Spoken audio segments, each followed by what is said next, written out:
Oh,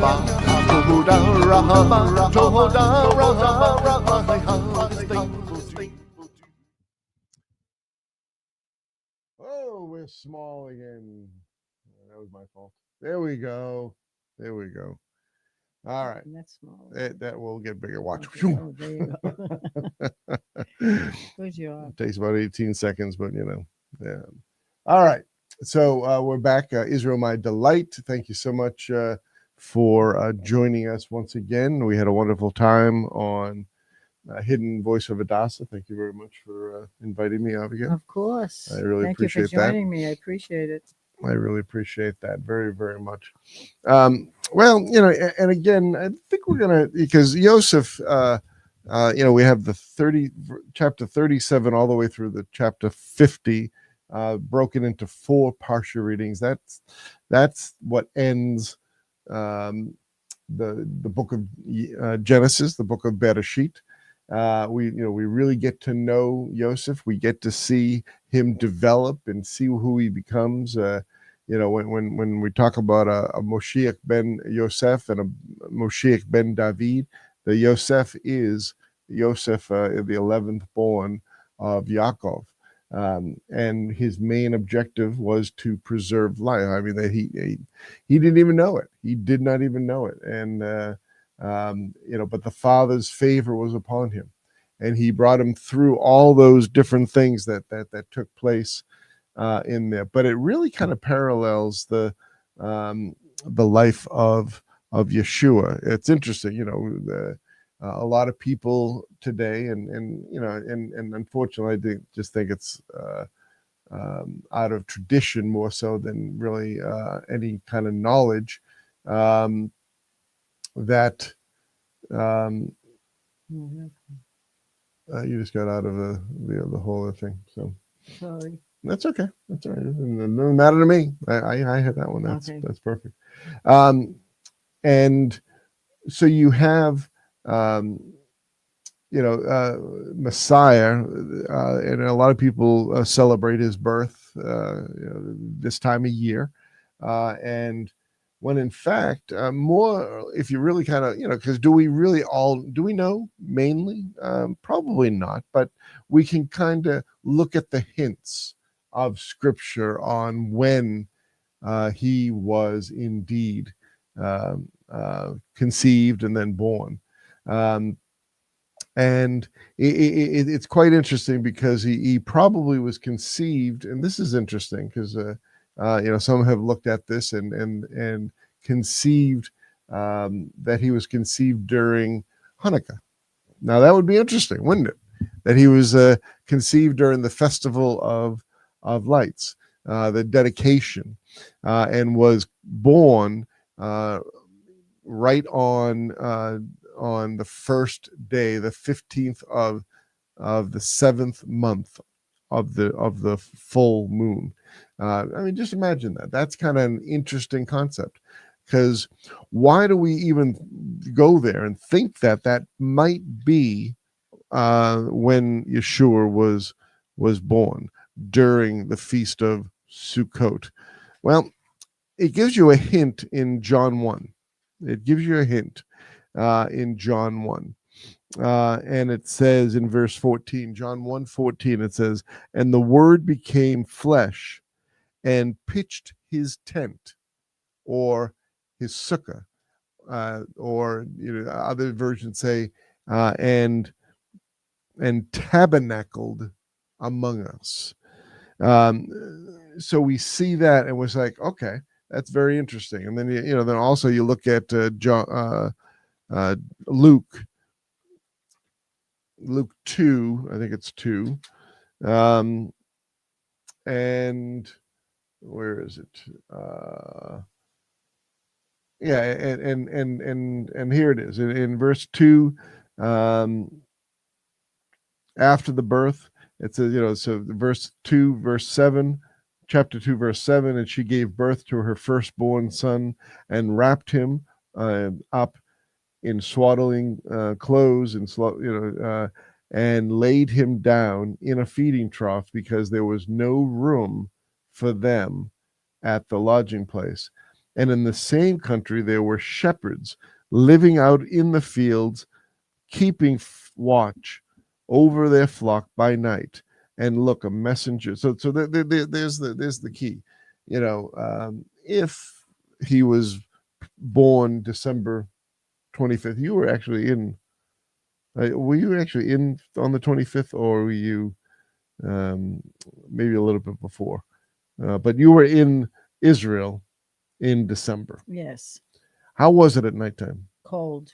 Yeah, you didn't dress very properly, did you? No. I mean, you had to buy a few very warm fleece. Exactly.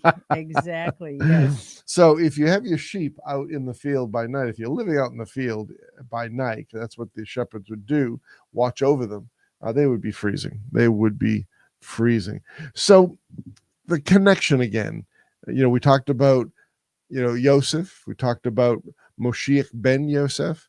We talked about the connection of Hanukkah and Yosef, and Hanukkah being a type of Sukkot, because the Maccabees and the Israelites could not do the proper sacrifices and all that during Sukkot, because the temple was defiled and needed to be cleansed of all the filth and unrighteousness that was in there, and all the things that took place. And now we see that a Messiah is born, again, probably right around the first day of Sukkot, or at least sometime during Sukkot, because he came and he when he was born, he was the Word, and the Word tabernacled among us, set his tent among us, sent his sukkah among us. So there's a lot of hints that we can look at and say that is so cool. That is so awesome, because we have the Sukkot, because that's called the Festival of Lights. Hanukkah is also called a Festival of Lights. Dedication, there's dedication in Sukkot. Sukkot is a feast, a celebration for the nations. Remember what Zechariah talks about, that all nations shall come to Jerusalem once a year during Sukkot and worship the Creator of heaven and earth. So we see that extremely well. I mean, but talking about his birth quickly, is you have basically four mentions of that. Three that we know of. The one that I just talked about, and he became the Word and came down and dwelt among us. He tabernacled among us. We just talked about Luke 2. And Luke 2 is a very interesting one also, because if he was in fact born in Sukkot, he came into Bethlehem. He was. It's very similar. I mean, you think of it. He was outside. They were in Nazareth when she was pregnant. She was, and Joseph, her husband, they were in Nazareth, but a census had to take place, and the enemy, Rome, forced them. It wasn't their choice. He forced them to go to their origin, their land of origin, their town of origin, in order to have that census made, and that was in Bethlehem. So they came to Bethlehem, but again, it's interesting, because the enemy of Yah's people, the enemies of Israel, are a tool in the hands of the Father to bring prophecy to come to pass. Because it said in Micah about that, you, O Ephrata, small as you are, a ruler will come out of you, Bethlehem, house of bread.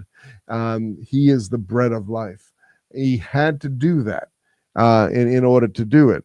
So so we see that in Luke. We also talk about, where it talks about these swaddling clothes. If you read this, if you read some of the scriptures, what were you remember that those swaddling clothes were, especially in Bethlehem, because Bethlehem is only a short, maybe 3 to 5 miles from Jerusalem, and that's where they kept the sheep that were to be sacrificed, the pure sheep that were to be sacrificed.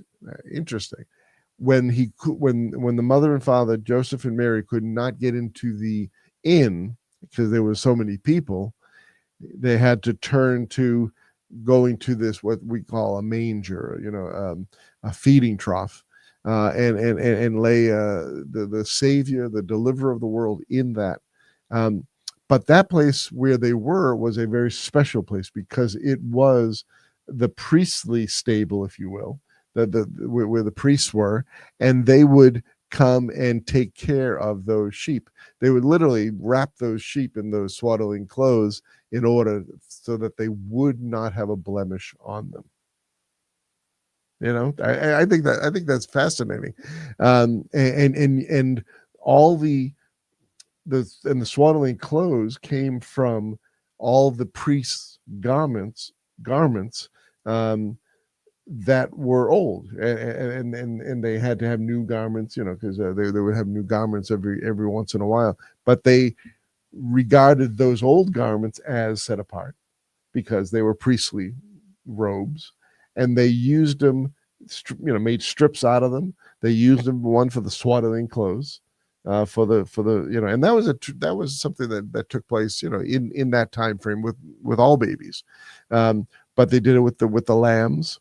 But then they also took them to light the 7-branch candlestick. And in Jerusalem during Sukkot, they had 4 huge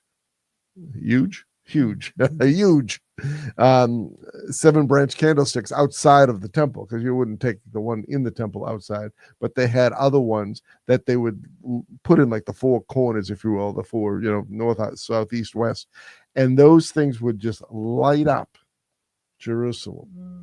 I mean, we talk about Jerusalem as the golden city. Well, it is a golden city.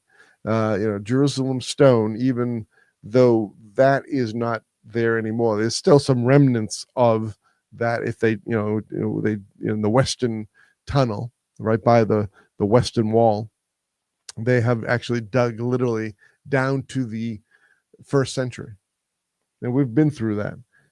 And it was phenomenal to actually go down there and actually see. But the stones are basically the same stones, if you will, all that golden color. When we were coming into Jerusalem for the first time from Tel Aviv, the airport, we were driving in I think it was a taxi, whatever they call those things, and you go up. Jerusalem is on a mountain, and you go up to Jerusalem, that Aliyah. And it was like 5 o'clock in the morning that we were getting there. We got in about 1 o'clock in the morning, and then by the time we got everything ready to go, we were coming in, and the sun was rising on Jerusalem, and the sun was hitting those beautiful walls and the stones, the Jerusalem stones, even though it was made by the Turks. It doesn't really matter. But it's Jerusalem stone, and it literally looked like the city was on fire. Yes. Looked like gold. It did. It looked like it was made out of gold. It was absolutely beautiful. It was breathtaking. And it's amazing how people just like to spend evenings, late evenings, in that area, because it's so refreshing. It's just absolutely beautiful. And so it was absolutely beautiful. So, yeah, I mean, what memories of going into Israel? What beautiful memories of going into Israel. And it's supernatural. It really is a supernatural experience, and it makes me homesick. It does. It really does. It really does. And that's And that's where Joseph was. That's where Abraham, Isaac, Jacob were. That's where the 12 tribes were. Um, that's where Joshua and Caleb and Moshe never got in there until chapter 17 of Matthew in the Transfiguration, um, and with Elijah, and it was King David, Solomon, Eliyahu, Elisha, all the main all the everybody that was written in the book, in the book, this beautiful book that we get to read. It's awesome. But I had actually some. Let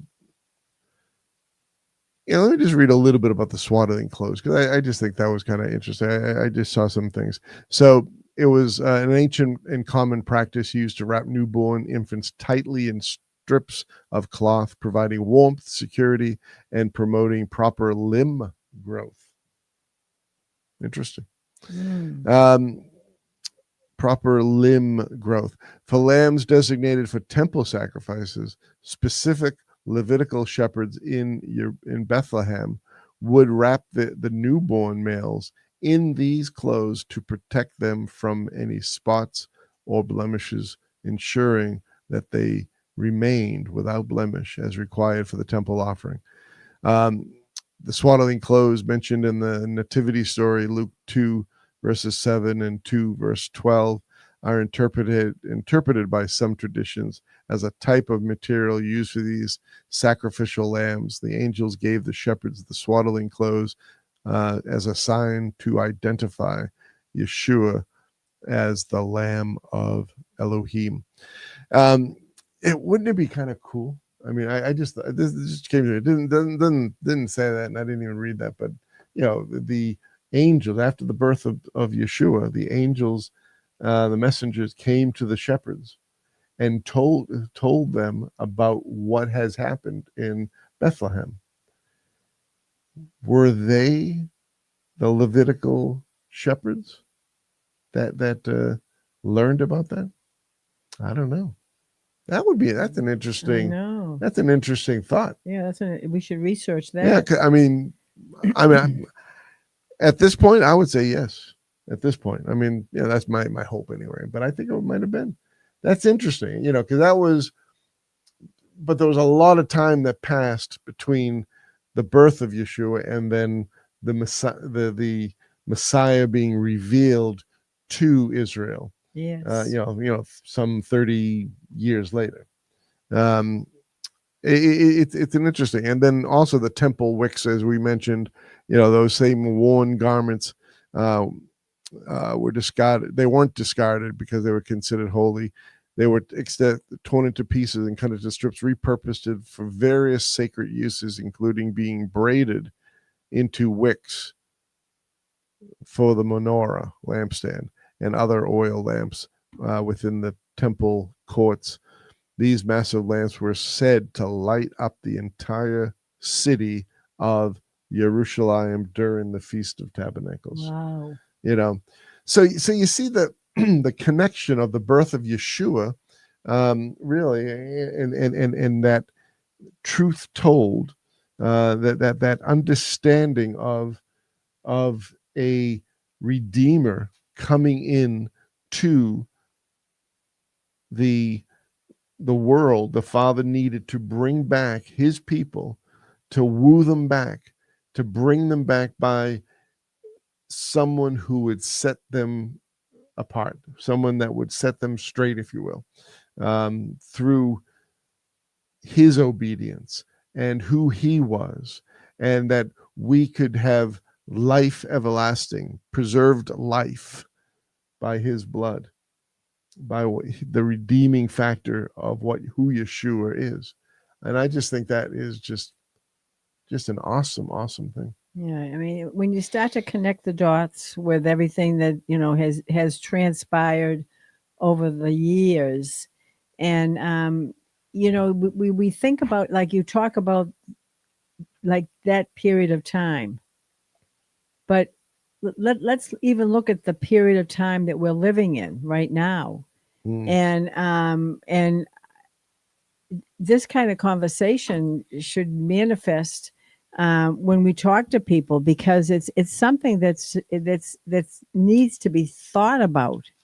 The purpose for the land of Israel. Israel has a purpose, and it's a divine purpose. So and there's some things that happen in Israel that um, are challenging. Let's put it that way. But there's other things that happen in Israel that really have a divine purpose, and they stir the hearts of people to press on and to continue. We know people that live there, and they're very encouraged by the tenacity, the faithfulness of those who are living in Israel, and tilling the soil of Israel, and building Israel, because it's a divine place. It's a divine place, and so that's why we talk about it. That's why we bring it to everybody's attention, because it's a very significant property, and it belongs to the Father, and there's caretakers there that take care of it very, very seriously. So the only way to describe it is that it has a divine purpose. It's just not there to take up space. It's there to identify our patriarchs that traveled there and lived. And like we were talking about Joseph, and talking about other patriarchs, Abraham, and many of our patriarchs, Jacob.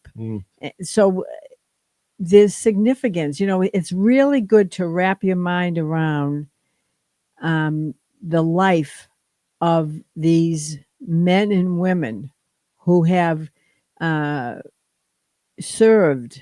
really served in Israel to keep it alive, to keep it flourishing, to reproduce. They have children, they have babies, and it's beautiful, and they just care for the land. They care for to protect the land. The IDF soldiers, I always say Yahweh Zavaot, the mighty warrior, watches over Israel and watches over us too. So we have to. I think that there's something that is said about having an understanding of what actually transpires in the land of Israel, what actually transpires in the land where you live, what's going on in the land where you're living, and to compare, contrast what's going on there.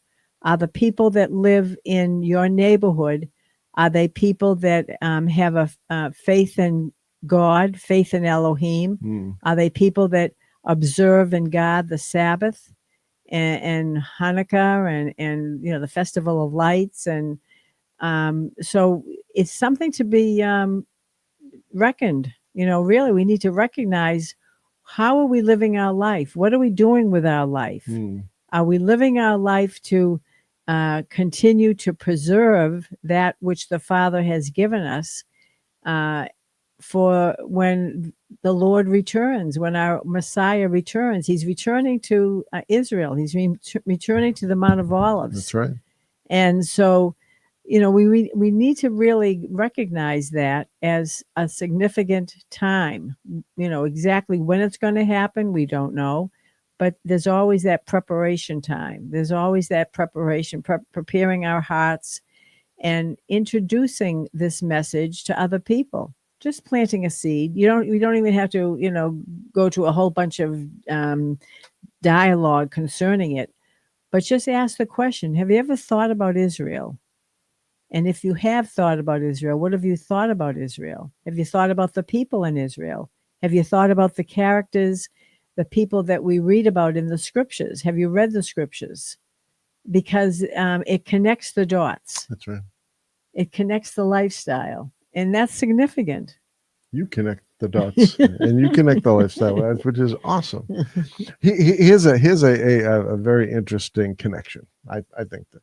So if in fact he was in that manger, feeding trough, um, for the in that stable, and it was the Levitical stable where they put the priest, because I could not see the Levitical priesthood say, no, sorry, you can't come here. I mean, this is, off grounds, for somebody who, someone who's giving birth, they like their brother Joseph want to preserve life. So, but they had a specific task to do, and their task was to take care of the animals for the sacrifice, take care of the the the worn garments of the priests, and cut them into those strips for the swaddling of the animals. Right? So even though that was a practice of doing that for babies, I don't think they had a lot of babies going through that place. Maybe baby sheep. And they did it to the sheep. So think of this: we have and they were for sacrificial reasons. Messiah was for a sacrifice for us. So he had those swaddling clothes on his body from the priestly robes. Think about that for a second. Wow. Not only that, but those same pieces of cloth were braided together to make the wicks for the 7-branch candlestick. Yes. Yes. The light of the world. Yes. During Sukkot, where I really truly believe Yeshua was born, that Jerusalem was lit up. It was like a burning torch that you could see that for miles and miles and miles. And if in fact Miriam was giving birth in that stable, they could have very easily seen Jerusalem 5 miles away, whatever it was, because you're looking up, because when you're coming down from Jerusalem, you're going down, and so everything is below Jerusalem. And if those 4 large 7-branch candlesticks were aflame, if they were in the court or in Jerusalem in strategic places, that place would have been lit up, and they could have seen that. So reminding Miriam and Joseph who the light of the world actually is, because he was wrapped not only in the strips that were priestly robes that were used for the lambs, Mm-hmm. but also for the light of the world, the menorah. That in that holy place, that is the only item that is giving light in the holy place. Where the showbread is, where the altar of incense is, then the veil, then the Holy of Holies with the Ark of the Covenant. I just think that boy, I'm glad we're talking about this tonight. I didn't know. Sometimes we research things for days, and other times we just kind of get an idea. And that was today. I just got an idea and said, "Wow, well, let's have a conversation and let's see what the Father does." And I'm enjoying it. Yes, because what it is it's refreshing, because everything that happens with connecting the dots with other people has to do with life, and the life in Israel is about life for human people, human beings. It's all about life, and it's all about understanding the do's and don'ts of how we live our life. There's restrictions, That's right. and there's laws. I heard this today, and I thought this was so good. I thought this was so good. And if I could remember how it was actually said, you can't have a good life unless there are laws. Remember we heard that today on that level. Yeah. Without laws, you don't have life. Yeah, and you don't have peace. You don't have peace. Yeah. So the key to this that's very significant, because the word, the Torah, is a book of laws. It's a book of laws, and it's a book of laws for the human beings. It's a book of laws even for nature. I mean, there's times when there's you cannot partake of the food there. There's a, what do you call it, fast that takes place. Right. And so the laws preserve life. Laws are important. That's why it's so important to read the scriptures, because of the laws that are in the scriptures. It's to preserve life. It's to preserve life. It's to protect life, protection. So when we think in terms of that, it really, to me, it's refreshing to know that we have a creator who wrote the scriptures and gave us the instructions on how to preserve life, how to live a life that will bring about preservation. It'll also bring about joy and shalom. Every part of the laws has to do with life. The laws have to do with life. And that's why they're significant. So when you hear people complain about laws, there's a problem. There's a problem, and people need to be explained about laws are good because there's protection and there's life that flows from these laws. It preserves life. That's why we have the Torah. The Torah is a book of laws, preserving life, giving the instructions, so that we don't go astray. We don't try to redesign or re-implement what the laws are, change the laws. No, they were given to us by men from years ago that knew the divine word that would bring about preservation of life, to preserve life. And so I felt like that was such a significant statement to make. We need the laws. We need the laws of the scriptures.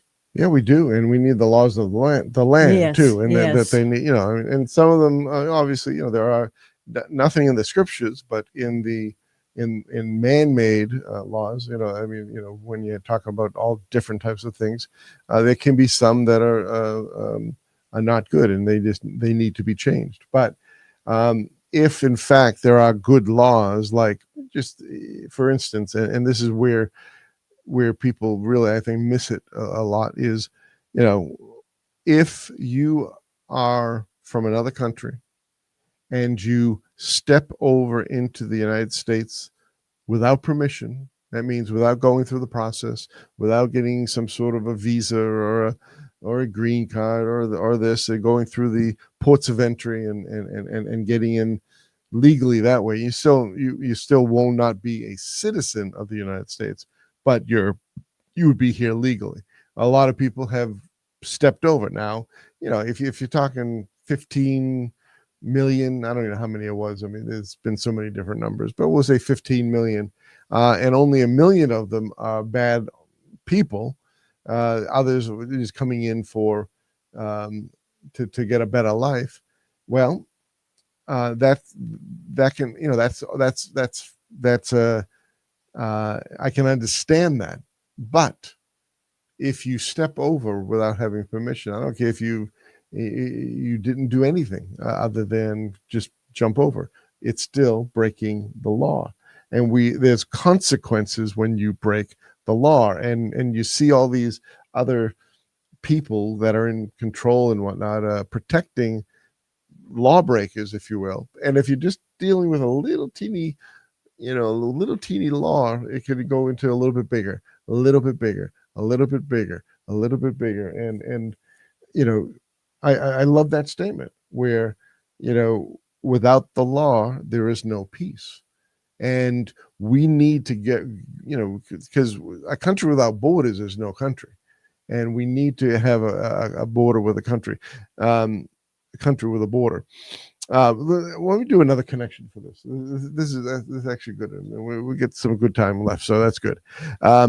In chapter 2 of Luke, verse 25, this is after the birth, after the 8 days of the circumcision, and then after the 30 days of the cleansing of Miriam. And it says, and see, there was a man in Jerusalem whose name was Shimon, and this man was righteous and dedicated. I love that. Dedicated. The feast of dedication. He was constantly in the temple waiting for the Messiah of Israel, because the Father told him that he would see him before he died, and he was an old man. He said this man was righteous and dedicated, looking for the comforting of Israel. Now, there's a perfect title of Moshiach ben Yosef, because what did Yosef do in Egypt? He comforted the people. He comforted Israel. He provided for Israel, for truth and life and prosperity and the word and to be able to worship and practice and do and guard the word of Yah. So you have this man who is looking for the comforting of Israel, and the set apart spirit was upon him. And it had been revealed to him by the set apart spirit that he would not see death before he sees the Messiah of Yahweh. And he came in the spirit. This guy was a very sensitive, spiritually sensitive man that just knew the Father. He had that intimate relationship with the Father. And he came into the spirit in the set apart place. And as the parents brought the child, Yeshua, to do for him according to the usual practice of the Torah, he then took him up in his arms and blessed Elohim and said, and I'll read that in a second, but it's interesting.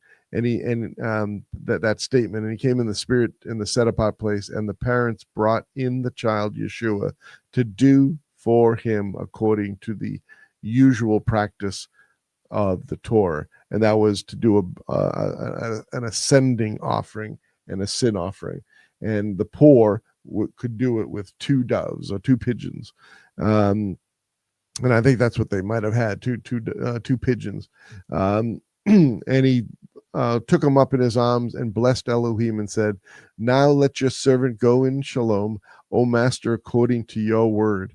For my eyes have seen your deliverance, your Yeshua, which you have prepared before the face of all the peoples." Hear this now. "A light for the unveiling of the nations." That's Isaiah 42:6 and 49:6. "And the glory of your people, Israel." That is awesome. That is awesome. That's a mic drop. Yeah. I mean, it's and it has to be reinforced all the time. I mean, and that's why they do it. It's line upon line and precept upon precept. This is in the scriptures. These are in the divine word, in order for what? To protect to guide, to instruct, to enhance the relationship between the people and the Father and the land. It's all about relationship. It's all about relationship. And that's one beautiful what we've learned so many times going to Israel. It has so much to do about relationship. And it's very obvious that that's how there's if there's going to be any kind of a judgment that takes place, it has to do with how the people respond and relate to the people of Israel in the land of Israel when you go there. Is there a submission? Is there a respect?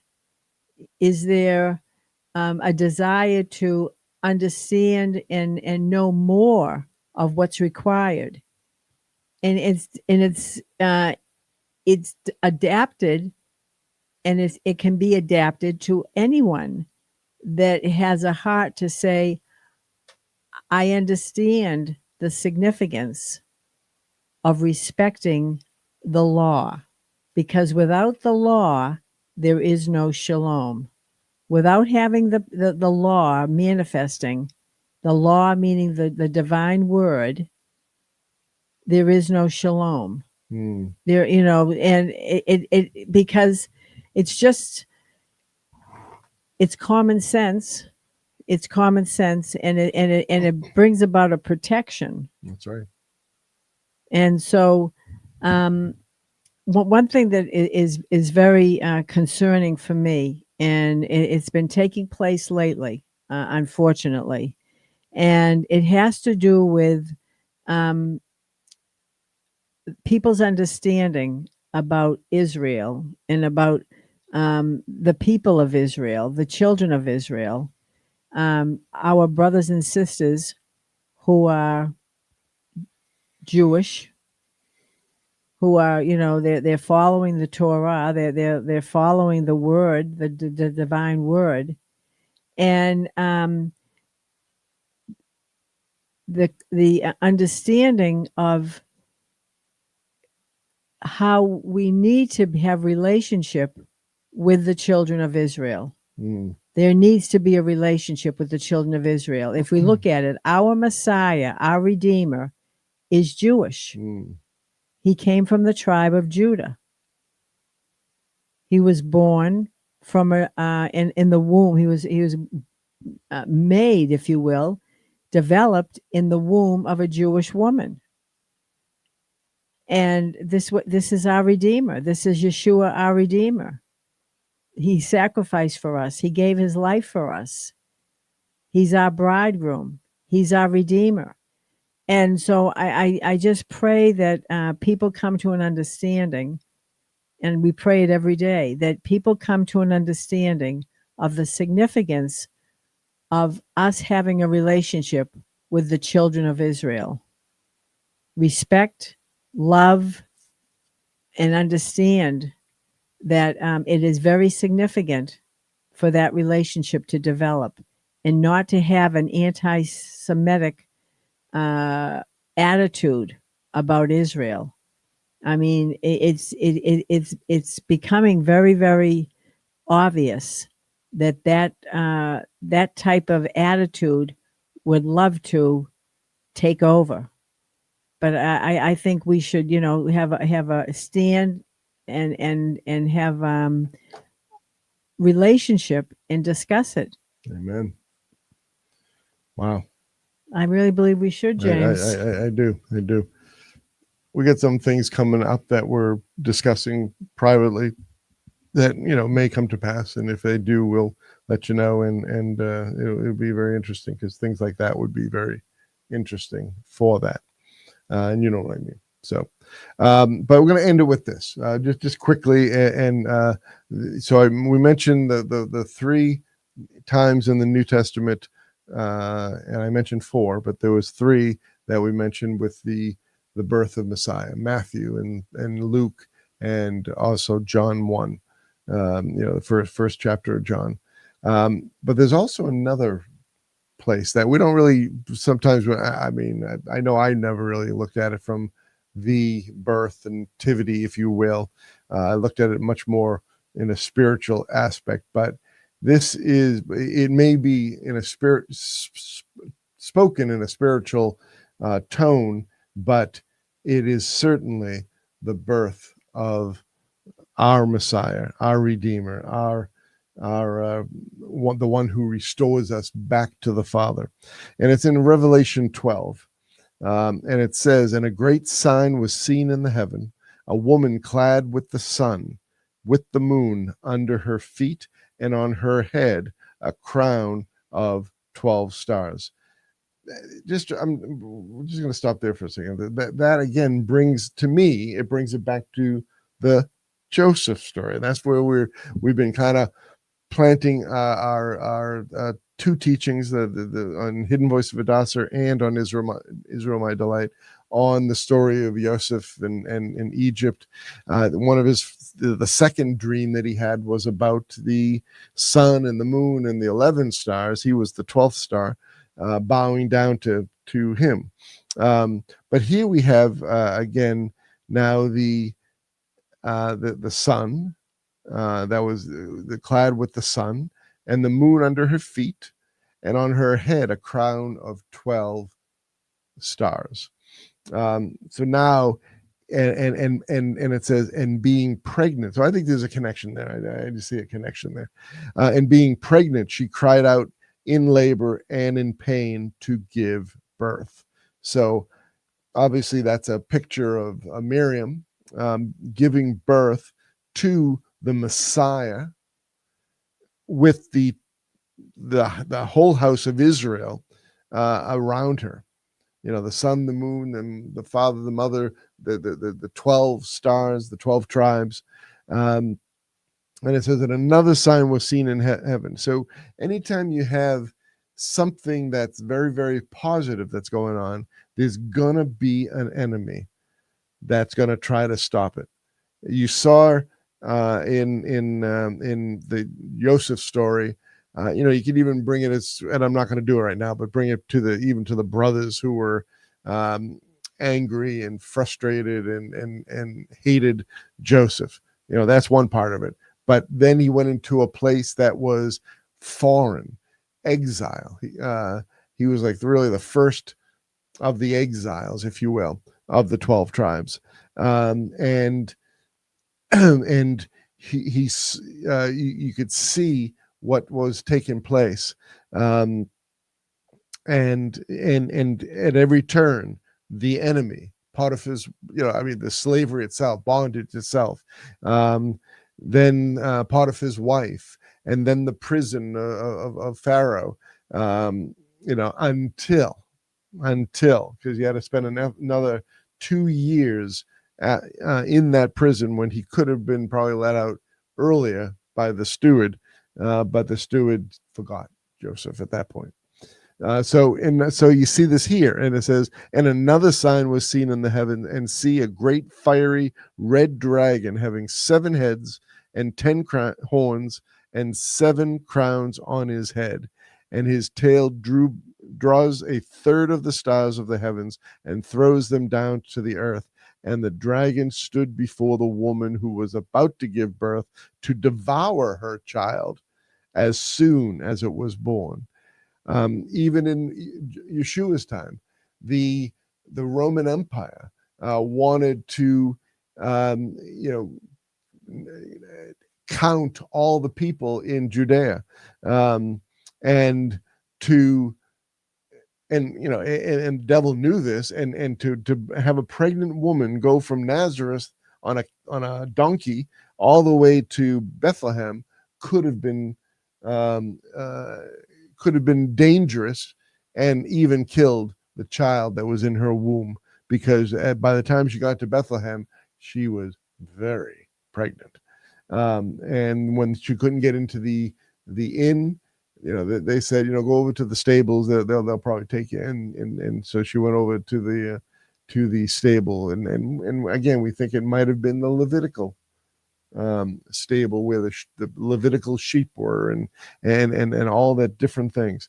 And she bore a male child who was to shepherd all nations. This is how we know this is Yeshua, with a rod of iron. And her child was caught away to Elohim and to his throne. And the woman fled into the wilderness, where she had a place prepared by Elohim to be nourished 1,260 days. And there came to be fighting, and then it says down here, this is what I want to leave it with, in verse 11, and they overcame him because of the blood of the Lamb and because of the word of their witness. They did not love their lives to death. Because of this, rejoice, O heavens. Is that the one I wanted? Oh, no, the end of it. That's a good one. That's very good. But the end, verse 17, and the dragon was enraged with the woman because she took off and was protected by the Father. And he went to fight with the remnant of her seed, those guarding the commands of Elohim and possessing the witness of Yeshua Messiah. Yes. Wow. And we say, oh, we're not under the law anymore. You know, the law has been done away with.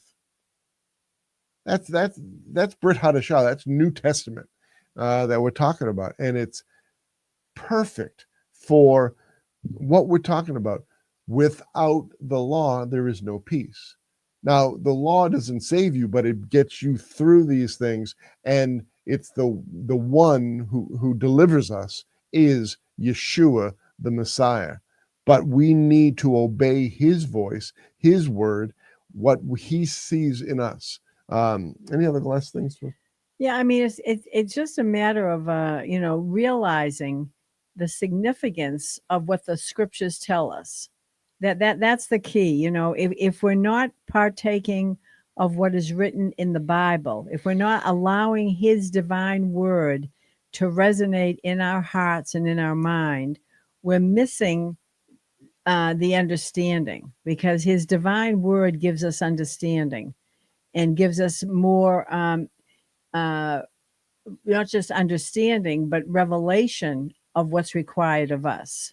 And so we can't stress it enough to really be a student of the divine word, the Bible. Open up the scripture, go back to the beginning, start in Genesis, and read the scriptures on a regular basis, because it will enlighten you. And it's all about light. It's about having our hearts filled with light, our mind filled with light. And that's what's necessary in the day we're living in. Amen. Amen. So I think we're at the end of what we need to do. So thank you so much, though. That was awesome. That was really, really, really a fun time. Don't you think? I loved it. I absolutely loved it. But we're going to get going, and so we really need to. We're right at the end. So thank you so much for being with us. Hope you enjoyed it. Share these videos with people. Share lambnetwork.tv with anyone that you can. There's a lot of great teachings on this network. So thank you so much. Don't forget War Room Prayers tomorrow. We're going to be on War Room Prayers tomorrow. Yes. And also Torah Study Among Friends on Shabbat. So thank you so much, everyone. Shalom, shalom. Shalom Aleichem.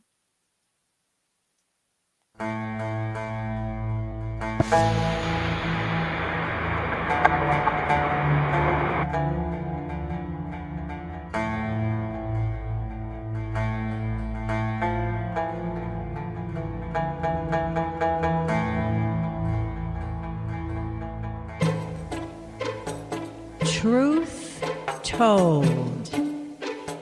Yeshua, our Redeemer, conceived in a Jewish womb. Truth told. A life to behold, coming back to the land foretold. The scriptures unfold. Mount of Olives, the garden where it all began. The story told and the truth unfolds. Yeshua is known, a Jewish Messiah is born. Truth told, Yeshua, our Redeemer, conceived in a Jewish womb. Truth told, our life to behold, coming back to the land foretold.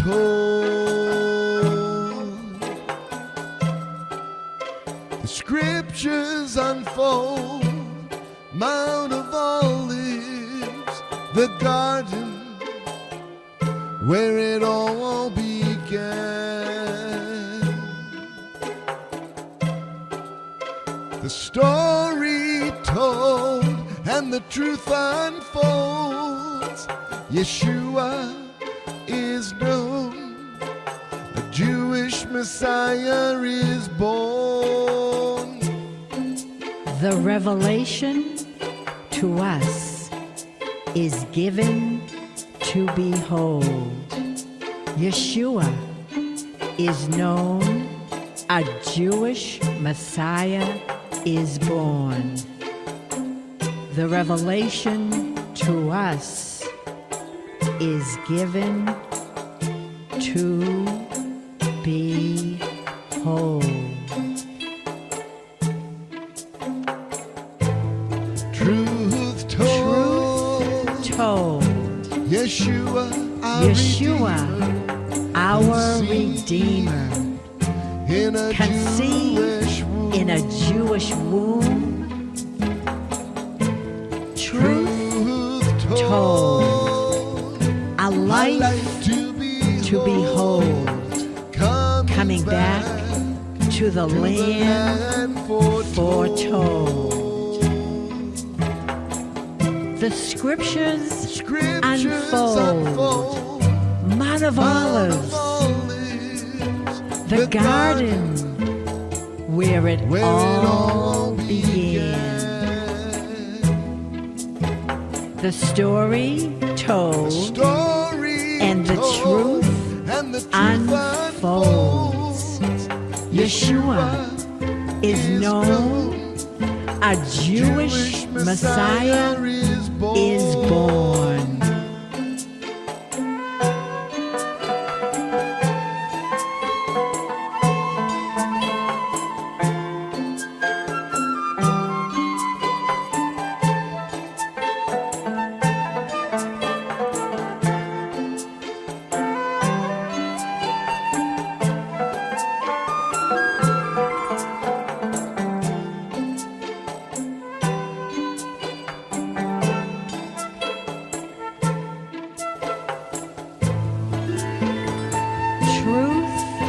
Told. Yeshua, our Redeemer, conceived in a Jewish womb. Truth told, a life to behold, coming back to the land foretold. Truth told, Yeshua, our Redeemer, conceived in a Jewish womb. Truth told, a life to behold, coming back to the land